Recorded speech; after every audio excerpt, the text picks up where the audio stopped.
What's your name? You don't want to know my name. I don't want to know your name. Just a friendly question. Gladiators don't make friends. If we were matched in the arena together, I'll have to kill you.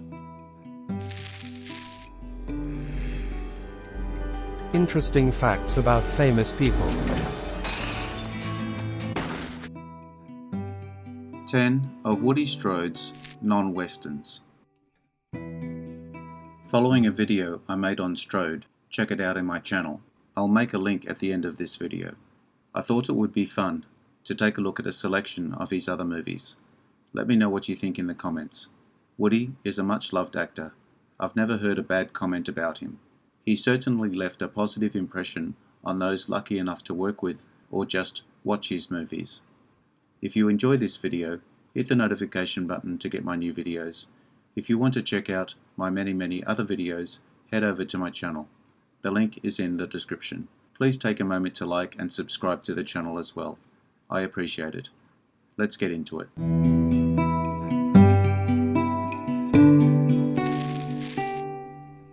City Beneath the Sea, 1953, as Dion. Divers Brad and Tony arrive in Jamaica to attempt salvage of the Lady Luck, sunk with all hands and $1 million in gold. They charter a boat, American Beauty, skippered by attractive Terry McBride, but cannot find the ship. But there's more to Lady Luck than meets the eye, and undersea skullduggery forms a counterpoint to Brad's romance with Terry, and Tony's with cabaret singer Vanita. A small supporting part for Woody.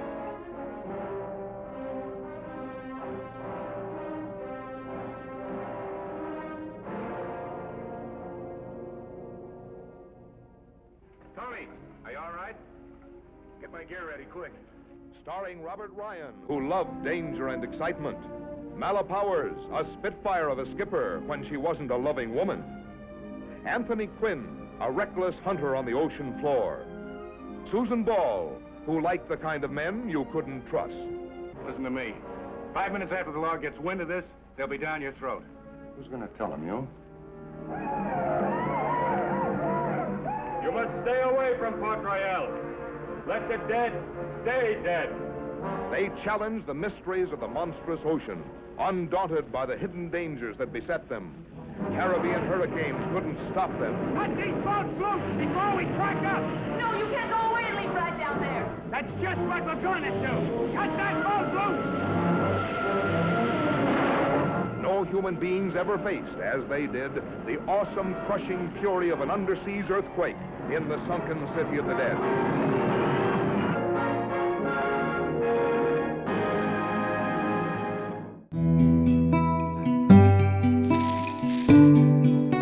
The Ten Commandments, 1956, as King of Ethiopia and Bythia's bearer. To escape the edict of Egypt's pharaoh Ramesses I, Ian Keith, condemning all newborn Hebrew males, the infant Moses, Francis C. Heston, is set adrift on the Nile in a reed basket.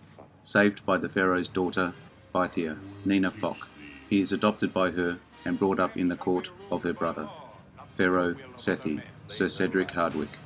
Moses, Charlton Heston, gains Sethi's favour and the love of the throne, Princess Nefertiti, Anne Baxter, as well as the hatred of Sethi's son, Ramesses II, Yul Brynner. When his Hebrew heritage is revealed, Moses is cast out of Egypt and makes his way across the desert where he marries. Has a son and is commanded by God to return to Egypt to free the Hebrews from slavery. In Egypt, Moses' fiercest enemy proves to be not Ramesses II, but someone near to him who can harden his heart. When Woody Strode reported to work, he gave Cecil B. DeMille an antique Bible that Strode's wife had found. DeMille was so impressed that he gave Strode 2 parts in this movie, and told Strode that if he ever wanted a part in a future DeMille movie, all he had to do was ask.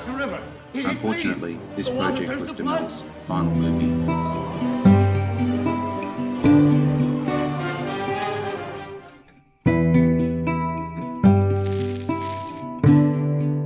Buccaneer, 1958, as Toro, during the War of 1812 against the United Kingdom of Great Britain and Ireland. General Andrew Jackson has only 1,200 men left to defend New Orleans when he learns that a British fleet will arrive with 60 ships and 16,000 men to take the city. In this situation, an island near the city becomes strategically important to both parties, but it's inhabited by the last big buccaneer, Jean Lafitte.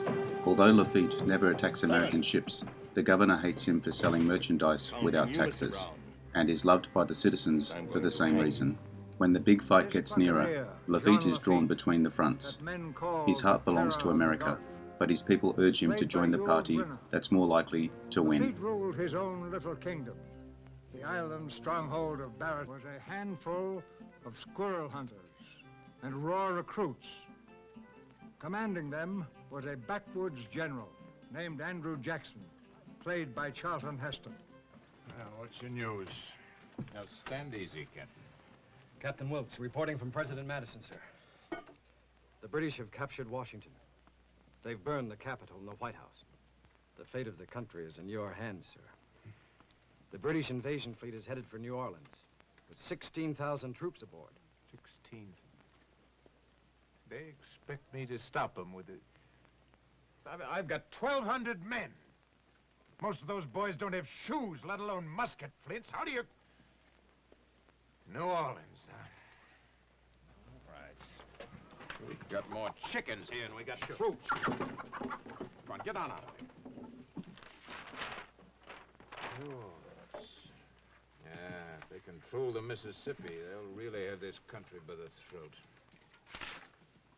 Yeah, I expect we could set up defenses here, and here, and here. Not there. Why not? That's Barataria. What? Every foot of that swampland is controlled by Lafitte, the pirate. From New Orleans to the Gulf. We'll have to deal with him first. Deal with him? A pirate? Deal with him? I'll hang him. Lafitte was caught between two fires. The British and the Americans both knew that Barataria was the back door to New Orleans, and Lafitte was the key. The Americans wanted to hang him. The British wanted to buy him. We are authorized by the Crown to pay you $30,000 in gold. You realize who you are dealing with? By the ships of Jean Lafitte comb the waters of the world. 100 captains obey his commands. The fiery Dominic Hugh, an ex-cannoneer of Napoleon, played by Charles Boyer. Dominic hated all countries, governments, and flags. To him, Lafitte is the last free man on earth. Why then did Lafitte go to the man who had put a price on his head, the American governor, Claiborne, and offer all he had? I have men, ships, guns. All yours for the asking. We cannot meet the British offer of $30,000. Governor, I didn't come here for money. Then what do you want? What did he want? Was it a pardon? Or was it the governor had a lovely daughter, Annette, played by Inga Stevens? And what answer did Lafitte receive from the country he offered to help?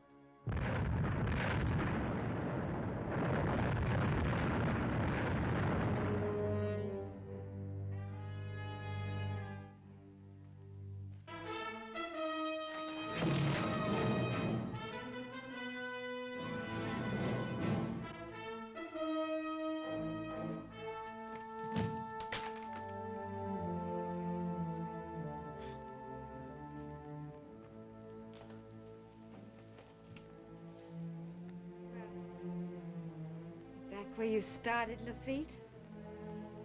With no one to take your orders but the mosquitoes? A bit of flotsam left in the wreckage. Bonnie Brown, played by Claire Bloom. I waited for this moment to see you smashed, beaten.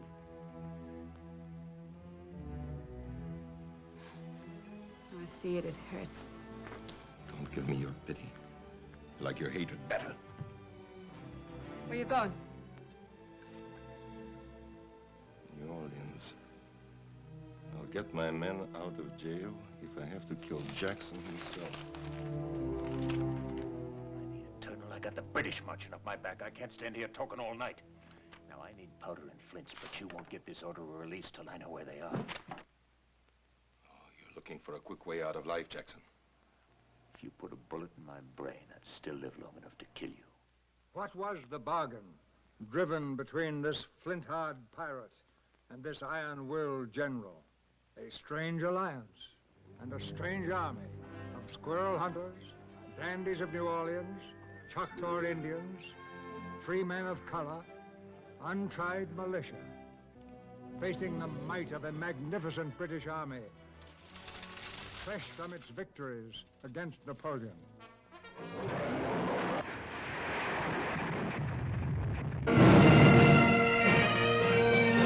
Commence firing!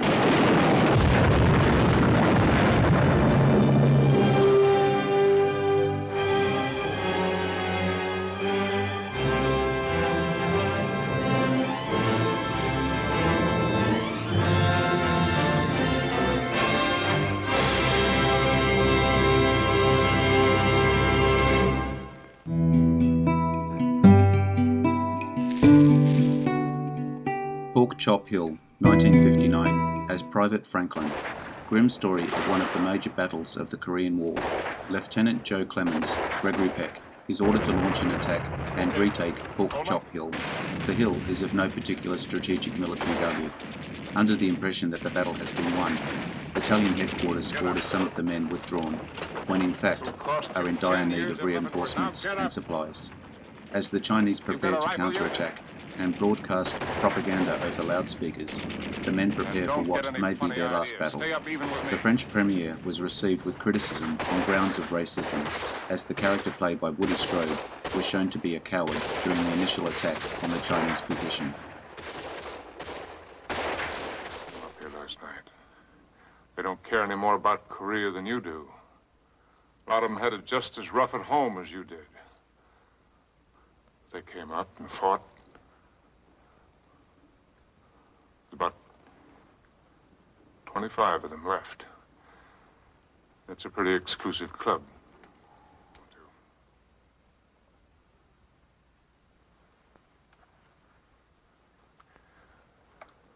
I'm going to move, Franklin. Make up your mind.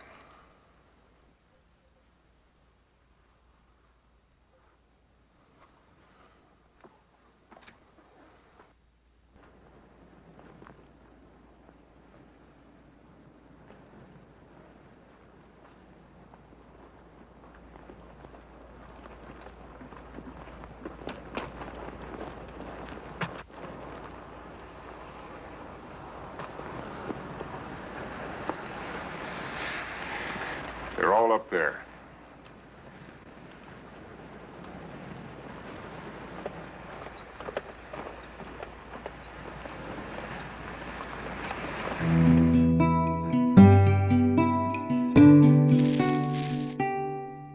The Last Voyage, 1960, as Hank Lawson. Cliff Henderson and his family are travelling aboard the SS Clarendon, en route to Japan. An explosion in the engine room weakens the hull, and the ship is now taking on water. The captain seems to have difficulty accepting that the ship will sink.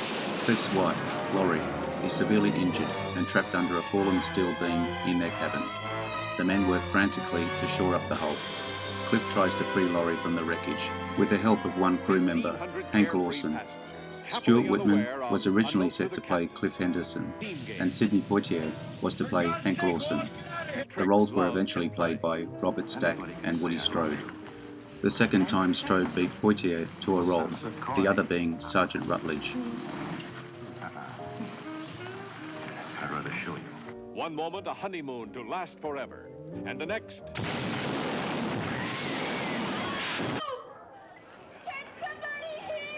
I'm asking you for the last time. Where's that torch? Torch? My wife's pinned in the wreckage. It's the only thing that'll get her loose. Never before has the screen flamed with adventure and suspense so real, because every dramatic moment was filmed at feet entirely aboard the world's most glamorous luxury liner, the captain.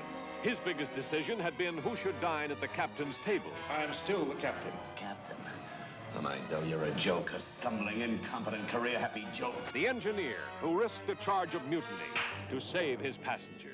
And a common seaman with an uncommon amount of courage. Tell that woman down there, the one trapped in her cabin. Her husband's with her and he doesn't want to leave without her. Get in that boat. No, sir. Look, I lost enough guys today. You heard me? Get in the boat. We don't have much time, Mr. Walsh. Hurry it up. Hurry it up, for God's sake. I can't keep her head on the water much longer.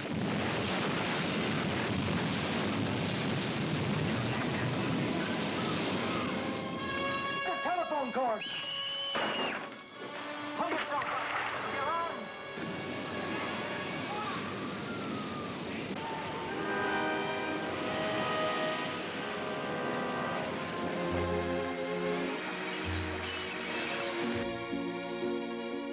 Let's get out of here! Hurry! Come on!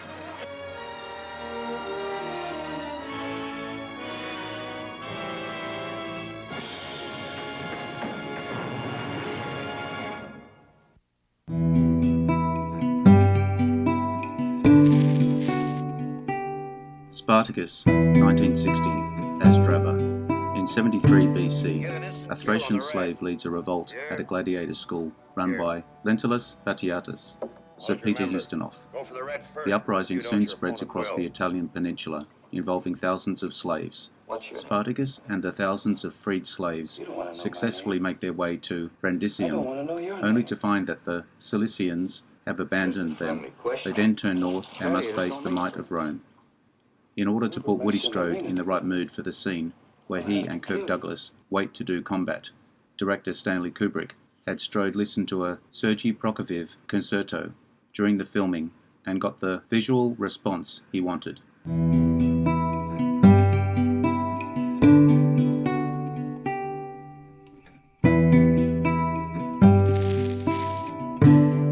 The Sins of Rachel Cade, 1961, as Mwango. In 1939, missionary nurse Rachel Cade travels to the Belgian Congo, but she arrives no sooner than Dr. Binkel, who runs the local hospital, dies of heart failure. Slowly, Rachel gains the trust of the villagers, providing medical care and preaching the gospel. The local government official, middle-aged Colonel Henry DeRode, doesn't quite hit it off with Rachel at first, but soon begins to develop deep affections for her. The sexually expressive Rachel, however, has fallen madly in love with the dashing Captain Paul Winton, an American serving in the RAF, shot down and is also a medical doctor. She learns after his departure that she is pregnant. Strode was one of the first black athletes to play in the National Football League in 1946. As an actor, he was a favourite for both Cecil B. DeMille and John Ford.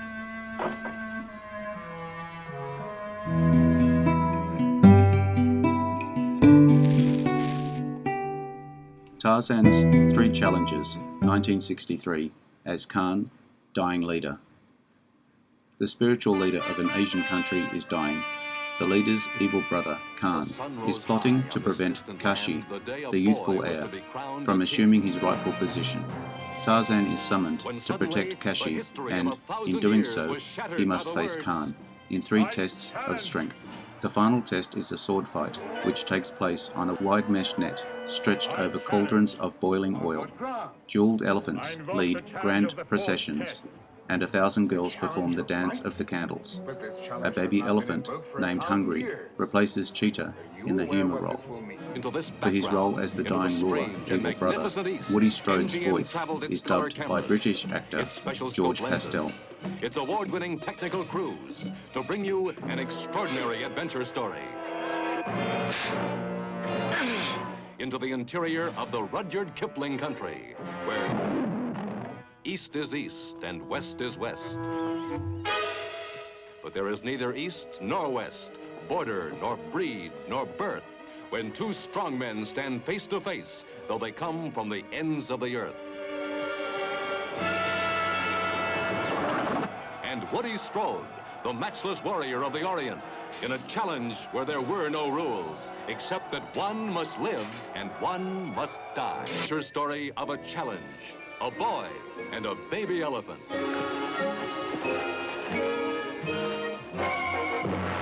You'll be awed by the challenge.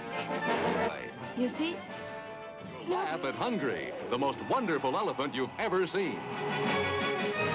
Here are scenes of surpassing splendor, of danger and suspense, such as you may never see again. Come out now, or your friends will be killed. Kashi! Don't listen to him! Kashi?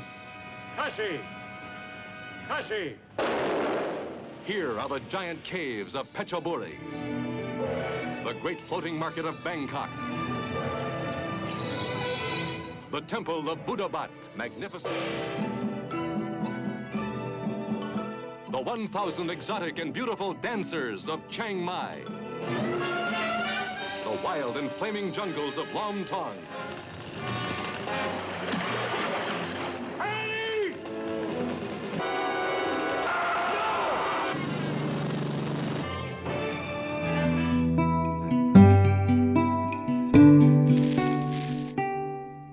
Genas Khan, 1965, as Sengal, mostly fictionalized account of the life of Genas Khan.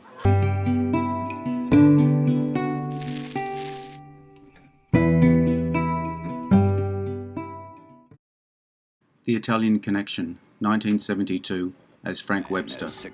When a shipment of heroin disappears between Italy and New York, a small-time pimp in Milan is framed for the theft. 2 professional hitmen are dispatched from New York to find him, but the real thieves want to get rid of him before the New York killers get to him to eliminate any chance of them finding out he's the wrong man. When the pimp's wife and daughter are murdered in the course of the manhunt, he swears revenge on everyone who had anything to do with it. Woody Strode and Henry Silva's characters later served as inspiration for Vincent Vega, John Travolta, and Jules Winfield, Samuel L. Jackson in Pulp Fiction, 1994.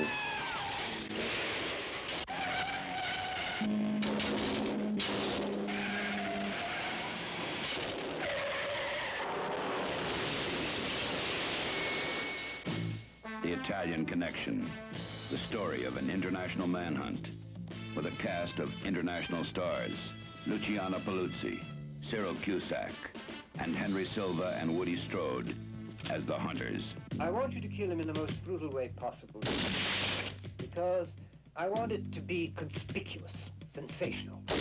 In other words, make it obvious that the job was commissioned by the New York bosses. They've come 5,000 miles to stalk their prey. Now, they're moving in for the kill.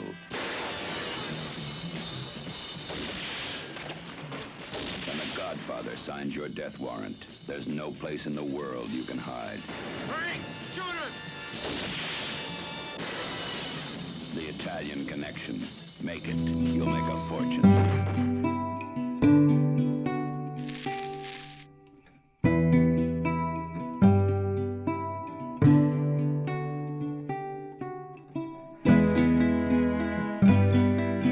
I hope you enjoyed the video. Let me know what you think in the comments. I appreciate your likes and subscribers. Hit the notification button to get my new videos. Take a look at my channel and check out my Facebook page. The links are in the description. I am Wrangler. Bye for now. See you again soon.